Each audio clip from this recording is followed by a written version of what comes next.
Hello, hi everyone. Good morning, good afternoon, or good evening, wherever you are watching this presentation. My name is SK Abidur Rahman, and today I will present my capstone.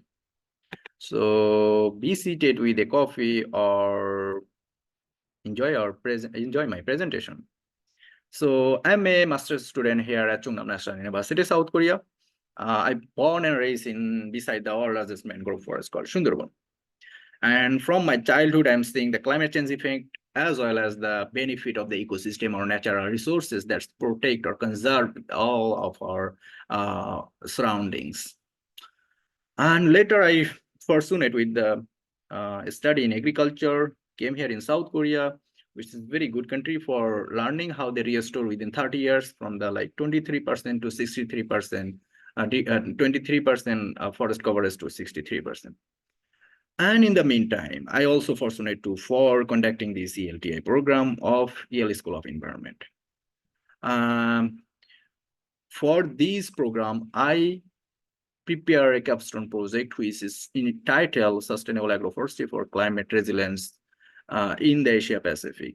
It's a very broad topics and very interesting. I will discuss more in my upcoming presentation. So I will talk about the rationale, vision, scope, target of my project, as well as the how I aim to execute my project, as well the monitorings, budget, and potential collaborator. And I will summarize by the uh, I will finish by the result and summarize of my capstone project. And you can see here that is a tree sketch, and you can see flowers and seeds, leaves, and different parts of the tree.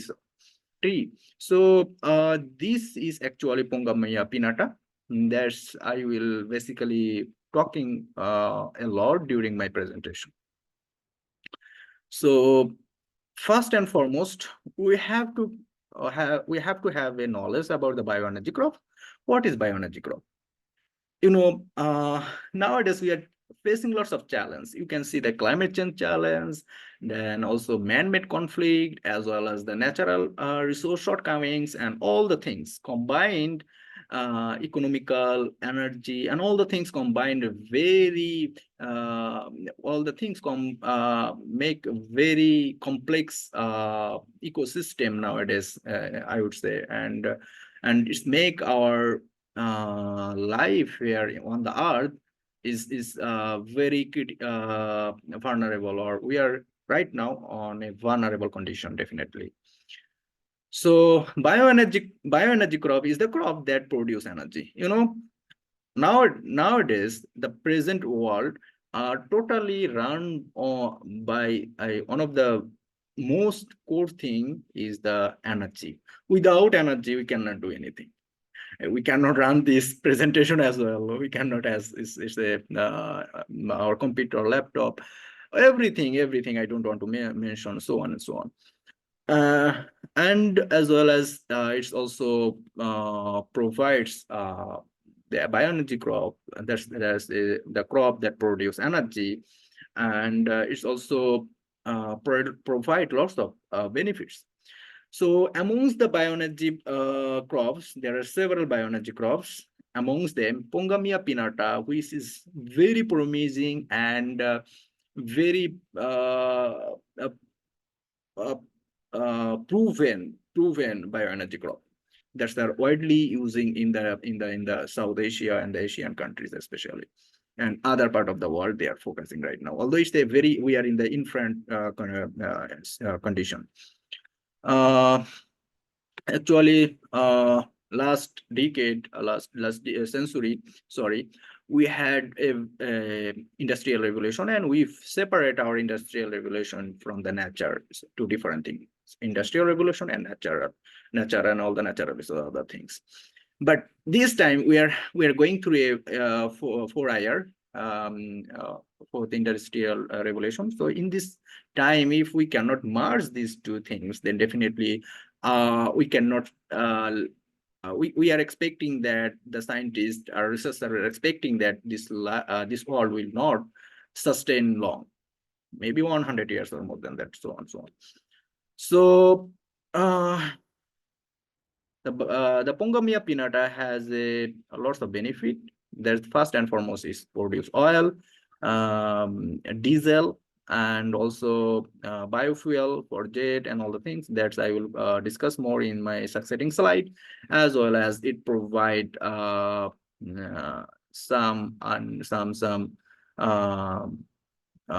other foods or non-forest product like honey, animal feed, biogas, organic fertilizer, cakes, and all the things.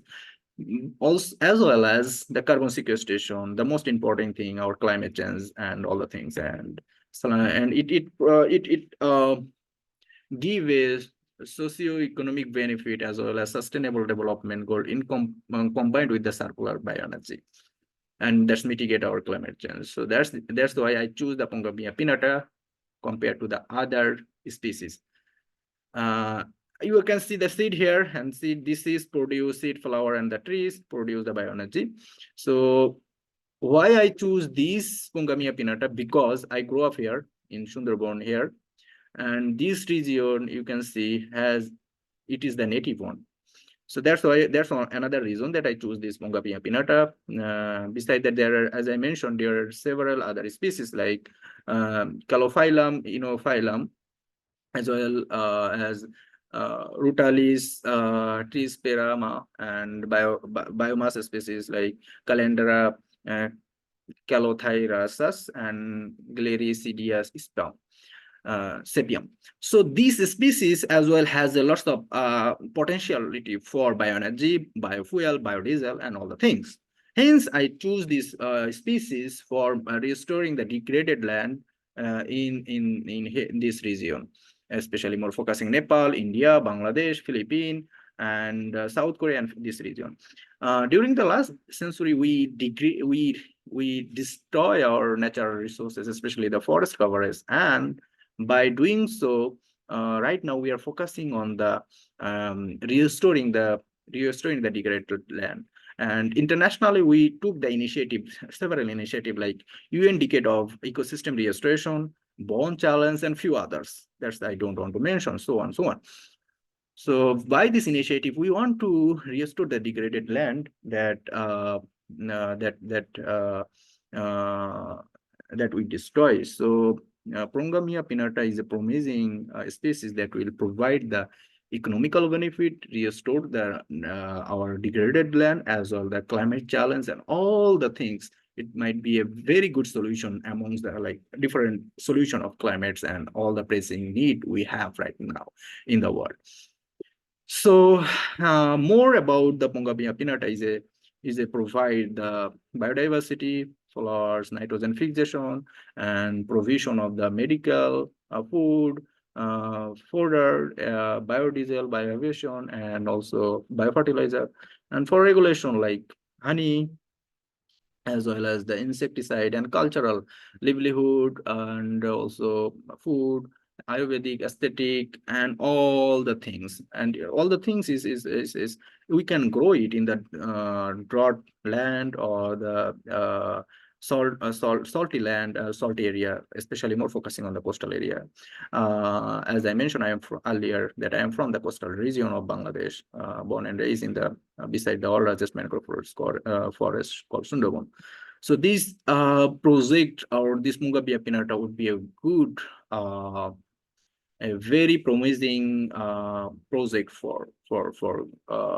if we conduct this. Furthermore, it has a high carbon sequestration potential and use fertilizer in agriculture and medicine properties. Moving forward, the national. Nowadays, all the project we have are main focusing on especially the development project, main focusing our engagement of the experience or skill person. Still, we are seeing that there is a huge gap between the engagement of youth in the development project. Although we are talking about the engagement of youth, genders, and all other things. So for this, I want to engage the youth. And the second is I already mentioned bioenergy species, promising bioenergy species. So for engaging youth, I targeted IFSA, International Forestry Student Association, International Association of Agriculture and Related Sciences, all food from FAO, YPARD, Youth, and also as well as C4, ICRAF, and SK Energy.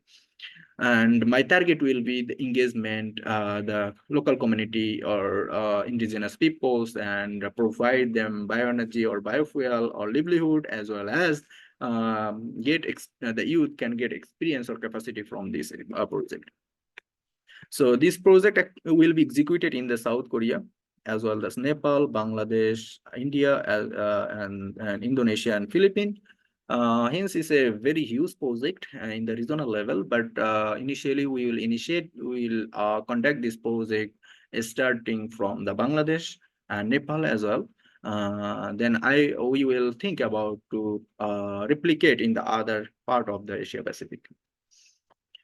The project vision is increase the forest coverage, enhance the biodiversity and carbon sequestration, quote unquote, very crucial topic nowadays, and also soil health improvement, and enhance the community resiliency, sustainable bioenergy, sustainable livelihood, and more about the engagement of youth from Bangladesh as well as the other part of the world. So I have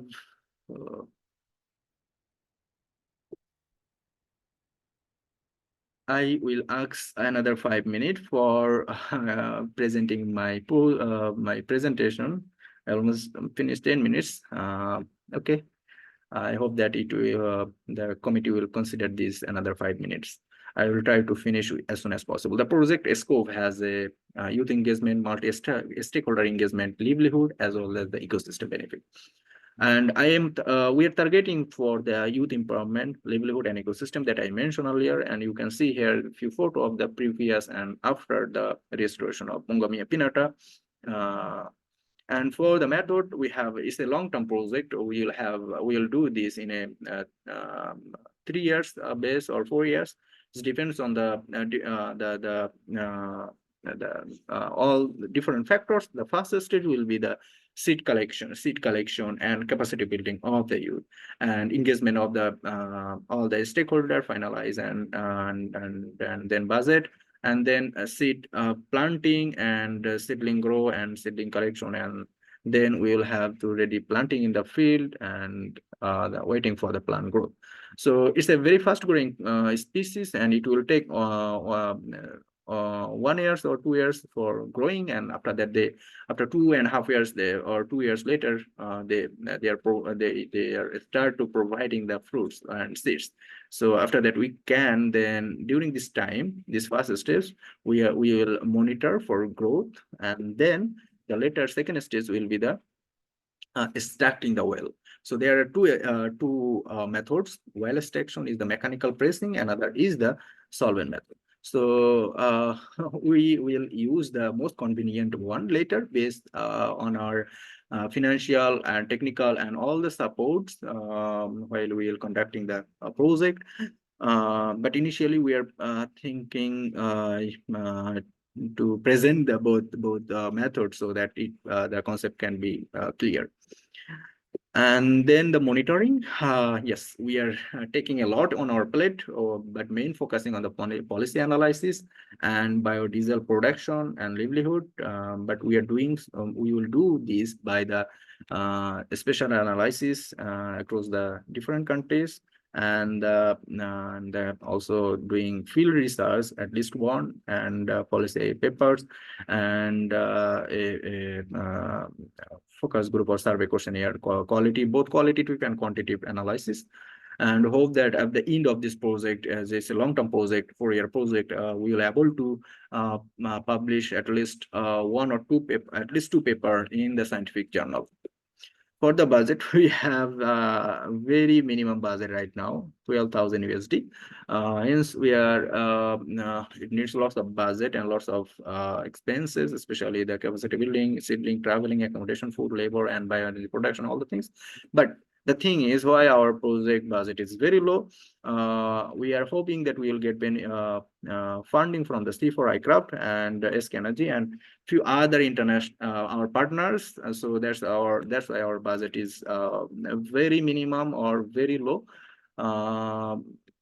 the budget will be later will be reconsidered based on all the things we want to execute in the.